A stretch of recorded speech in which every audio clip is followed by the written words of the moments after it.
Golden FM 97.5.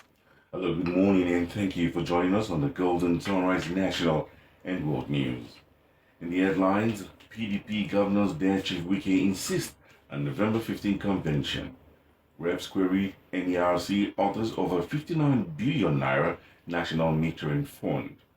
NDLEA arrests widow for alleged cocaine trafficking with fake pregnancy. Governor Diri commissioned oxygen plant at General Hospital Sagbama. Bayelsa government directs police to beef up security, set up 11-member committee on Litubene Obotubo boundary dispute. On the foreign scene, 3 sisters drowned in migrant boat in Mediterranean Sea. Details coming up shortly. Stations like German Records.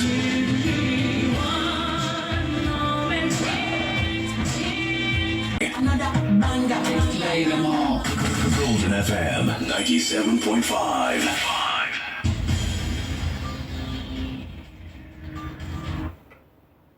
And now the details. I am Michael Oluwafemi Emenyonu. The People's Democratic Party Governors Forum on Saturday warned Chief Innocent Wike, the Minister of the Federal Capital Territory FCT, and others against derailing the national convention of the party scheduled to hold in Ibadan, Oyo State on November the 15th, 2025. In a communique at the end of its 7th meeting held on Saturday, August 23rd, 2025 in Gusau, Zamfara State Capital, the governors reaffirmed their full support for the resolutions of the 101 National Executive Committee NEC held in July 2025 regarding the November 15, 2025 National Convention of the party. The governors urged members to resist attempts to derail the convention, describing the PDP as the only democratic institution and viable alternative for restoring Nigeria to the path of good governance and development. The meeting, chaired by Governor Bala Mohammed of Bauchi State, the forum's chairman, deliberated extensively on the state of the nation, insecurity, the erosion of democratic values, and preparations for the party's forthcoming national convention. The governors reiterated their commitment to rescuing the country and accused the APC of divisive governance and policies that continue to impose hardship on Nigerians. The Joint Committee of the House of Representatives investigating disbursement and utilization of the 59 billion naira Central Bank of Nigeria loan for the execution of the National Mass Metering Program has queried the Nigerian Electricity Regulatory Commission (NERC). Also queried are Mary Stem Wealth Management Limited and Nessie SSL for giving approval to a firm to receive 0.5% of annual collection from electricity distribution companies to 2030. In a statement issued on Saturday by Honorable Uchenna Okonkwo, its chairman, who represent Indemeli North, Indemeli South's federal constituency, the committee disclosed that the initial investigation carried out by the committee revealed that the NNMP was initiated by the NERC for the purpose of closing metering gap, encourage local meters manufacturers, stop collection losses, and estimated billing. The committee noted that while the program was approved by the federal government in 2020, it has failed to yield expected results. The committee directed the management of Mary Steen Wealth Management Limited, NERC, Nessie SSL, and other relevant bodies to appear in the next sitting. Operatives of the National Drug Law Enforcement Agency (NDLEA) have arrested a 50-year-old widow and a mother of 1 for allegedly attempting to traffic 1.3 kilograms of cocaine using a fake pregnancy as a way to escape scrutiny and detection. The agency said the suspect, identified as Mrs. Ifeoma Ezewike, and said that to be the proprietors of Golden Star Creation, a fashion outfit in Agor Palace in Okota, Lagos, was arrested at a bus terminal in the Jibo Yaba area of the state on Friday. While attempting to move the cocaine consignment to customers in Abuja, it disclosed that the follow-up operation at a house in the Agor Palace area led to the recovery of 200 grams of cotton agent used in the production of the strain of cocaine. Mr. Femi Babafemi, NDLEA's Director of Media and Advocacy, in a statement said the suspect in her statement claimed she inherited the criminal trade from her husband, who died 2 years ago, while she has been in the fashion business for 20 years. The Independent National Electoral Commission (INEC) has raised concerns about the large number of uncollected permanent voters card (PVCs) in Bayelsa State. Madam Isha Shaka Eimeke, the state resident electoral commissioner (REC), who expressed worries during a stakeholders meeting held at the Professor Mahmoud Yakubu Media Center, Yenagoa, described the situation as troubling and urged stakeholders to intensify efforts in mobilizing citizens to collect their PVCs. He stressed that the ongoing continuous voters registration CVR exercise was not only for new registrants, but also for ensuring that eligible voters collect their PVCs, which remains the only legitimate instrument that empowers citizens to exercise their franchise. The Bayelsa INEC REC urged all stakeholders to play an active collaborative role in mobilizing eligible citizens in participating in the ongoing CVR exercise, stressing that their grassroots reach is an asset that can ensure no eligible voter is left behind. Over 39,000 PVCs remain uncollected across states. That's local government area, 2,530 PVC uncollected. Ekeremo, we have 8,552 uncollected. Kolokuma, Okokuma, 3,220 PVC uncollected. Leve, 1,707 PVC uncollected. Obia, 631 PVC uncollected. Tagbama, 6,935 PVC uncollected. Tata Ijo, 1,742 PVC uncollected. Yellow Goa, 16,904 PVC uncollected. Registration is incomplete until the PVC is collected. The REC further explained that the essence of the stakeholders meeting was to strengthen dialogue, build consensus, and promote healthy political engagement aimed at enhancing transparency, inclusiveness, and credibility in the electoral process. In the critical phase of continuous voter registration exercise, this is not just an INEC project, it is a collective civil responsibility. Our major priority at this stage is encouraging our young citizens who have just attained the age of 18 to come forward and register. We are in a strategic position to sensitize communities, urban, rural, and ruralized about the importance of getting their permanent voters card (PVC) to enable them to participate in shaping and leadership and future of our state. In their various goodwill messages, His Royal Majesty King Bobraye Dakolo, Ebinanawe of Ekpetiama Kingdom, Chairman of the State Traditional Rulers Council, represented by His Royal Highness Dr. Timi Odikeme Okere Amananowe of Beretoru, Mr. Francis Idu, the State Commissioner of Police, represented by ACP Odumu Williams, and Mrs. Olobia Grace Ebiakbo, the State Director of the National Orientation Agency, NOA, all pledged their support to INEC to ensure a smooth and itch-free CVR exercise in the state. As we have towards ensuring that elections are well conducted and everybody differentialized in election processes. The Commissioner of Police has already directed the Assistant Commissioner of Police in charge of area command in terms of it, and also the DPOs have been mandated to liaise with the EOs and the 8 local governments to identify those points using and to ensure adequate security are provided at those points. We at NOA know the stakes and our roles in the electoral process, and we will do our best to add value to it by being available when called upon to carry out our strategic role in the grassroots. Our correspondent Isaac Ayudode reports at the meeting and in attendance political party representatives, religious leaders, persons with disabilities, PWDs, civil society organizations, and security agencies. INEC also announced that the physical registration process for the continuous voters registration exercise will commence on Monday, Monday 25th August 2025, across the 8 local government council headquarters and the state headquarters of INEC. You're listening to the Golden Sunrise National and World News on 97.5 Golden FM Yenagoa. Still to come, more news, please do stay tuned. FM Sunrise on 97.5 Golden FM. Welcome back. You're still listening to the Golden Sunrise National and World News on 97.5 Golden FM. And now for the rest of the bulletin.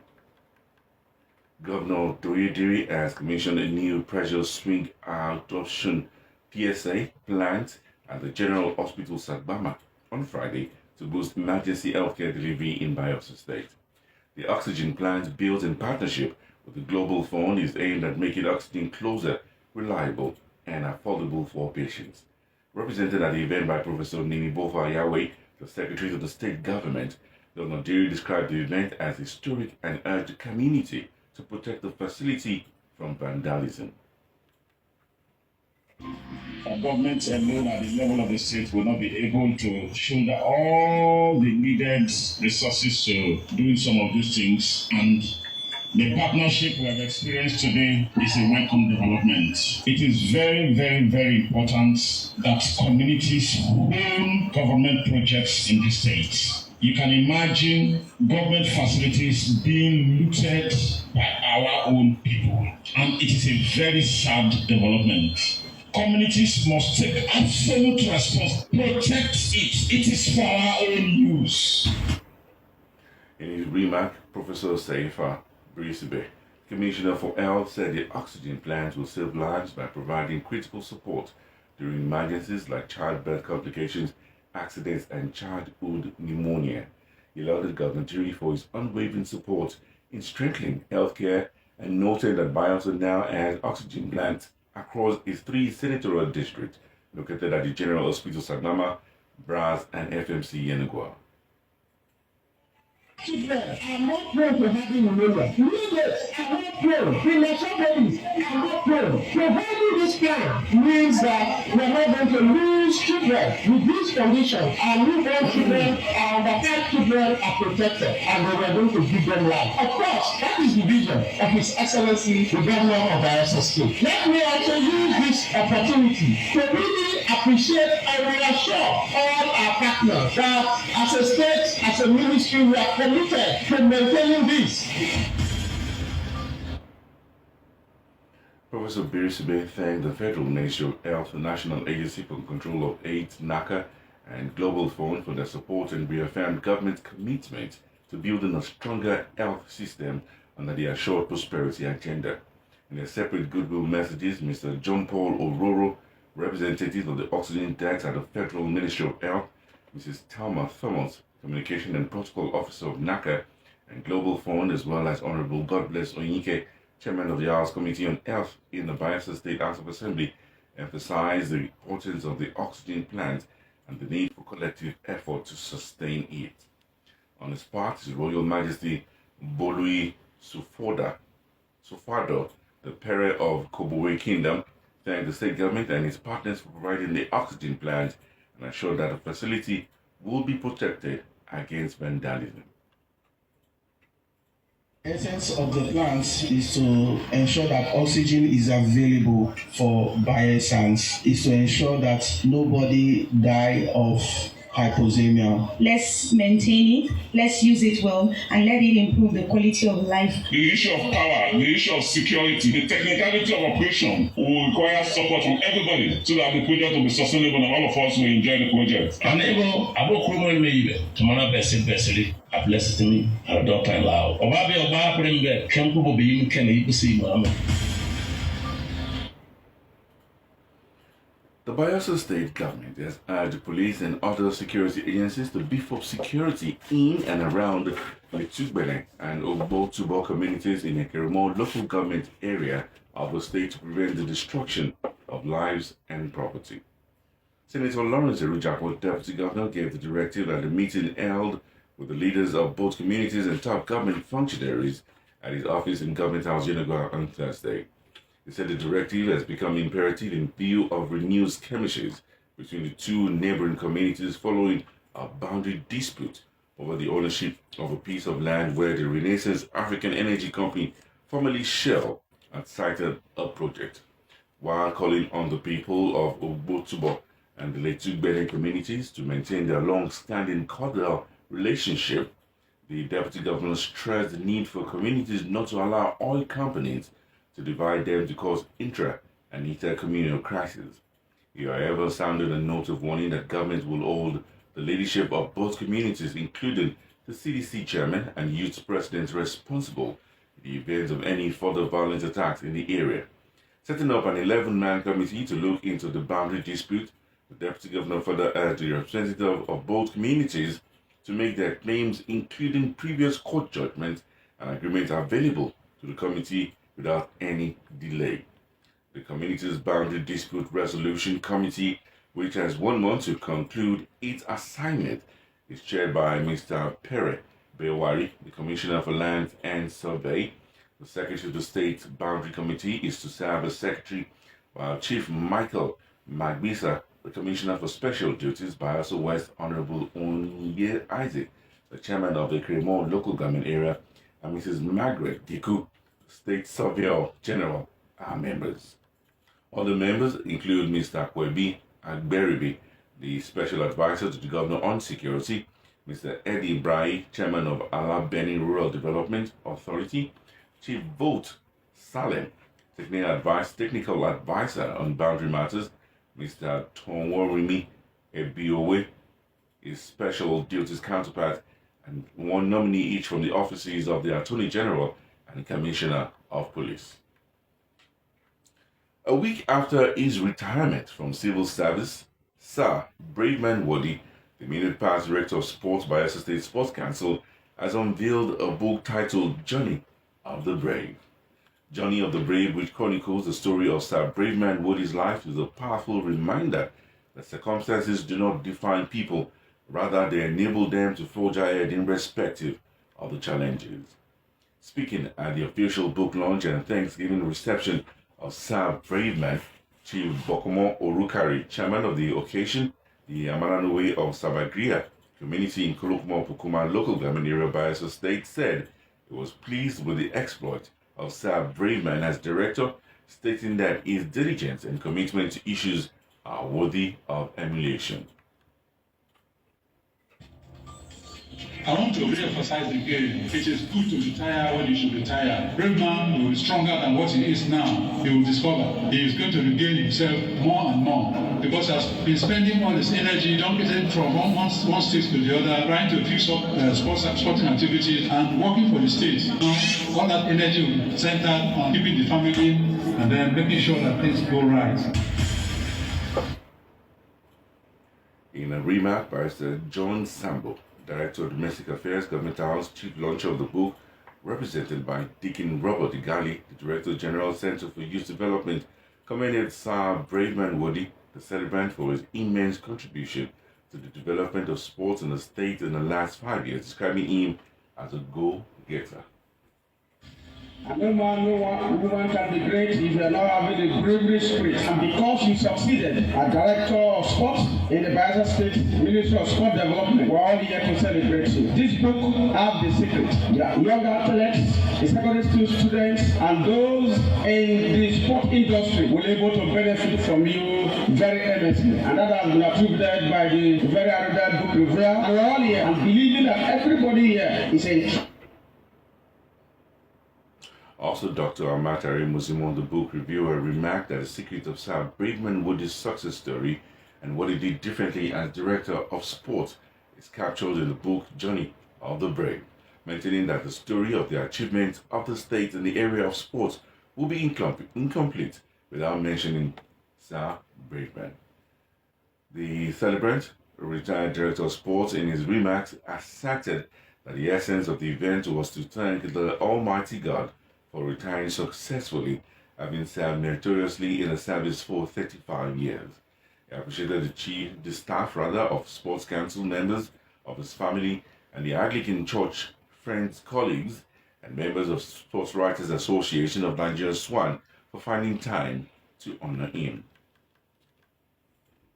It's a compendium of my personal experiences, which dovetail my immediate and my childhood, my growing, how I'd come, and then eventually I got to the sports space. And I think more especially as a director retiring, I should pen down my experiences, especially as an administrator, so that others, could also read and then learn from it to inspire them. And they can, build upon what I have done, learning from my personal experiences. Because the terrain is virtually same, although the world is ever changing, but I think it will become very, very handy for each and everyone also administer sports to go. In separate goodwill messages from Mr. Bibowe Lambert, Head of Department Program Research and Statistics, as well as Professor George Borianimi, who spoke on behalf of St. Mark's Anglican Church, Biobolo, Yanagua, and Dr. Mrs. Inie Woody, his wife, noted that the sports sector will miss him, that the prayers of everyone is for God to continue to uplift him. Earlier in the day, there was a Thanksgiving service at the St. Mark's Anglican Church, Biobolo, Yanagua, and presentation of a book by Ete Opusam, a collection of tributes for Sir Bremen Woody. On the thorn scene, 3 young sisters have drowned in a rubber boat carrying migrants in the central Mediterranean after waves of up to 1.5 meters repeatedly washed over the vessel. Rescue ship. A German rescue charity in a statement said about 65 people were rescued, including the sister's mother and brother, as well as 3 pregnant women and a 7-month-old baby. According to the charity organization, the dangerously overcrowded rubber boat had departed from Libya's Zuwara city and started taking an increasing amount of water a few hours later. The rescue ship said the 3 sisters who drowned were aged 9, 11, and 17. The charity did not give the nationalities of the girls or survivors. And that is the Golden Torres news from 97.5 Golden FM, Yenagua. But before we go, let's take a recap of our major stories. We told you that the PDP governors have dared Chief Nyesom Wike and insisted on November 15th convention. Reps have queried NEC, NERC, and others over 59 billion naira national metering fund. NDLEA has arrested a widow for alleged cocaine trafficking with fake pregnancy. Governor Diri has commissioned an oxygen plant at General Hospital Sagbama. Bayelsa State government has directed police to beef up security and set up 11-member committee on the Tugbene or Botubo boundary dispute. And on the foreign scene, 3 sisters have drowned on a migrant boat in the Mediterranean. And that's the Sunrise News. For news stories, comments, and observations, please send us an email at goldenfm@gmail.com. You can also follow us on Facebook, Instagram, X, YouTube, and TikTok on 97.5 Golden FM Yenagua. And that was news edited by Isaac Eyedode and Michael Oluwafemi Emenyonu. Good morning and enjoy the rest of your week, especially this Monday.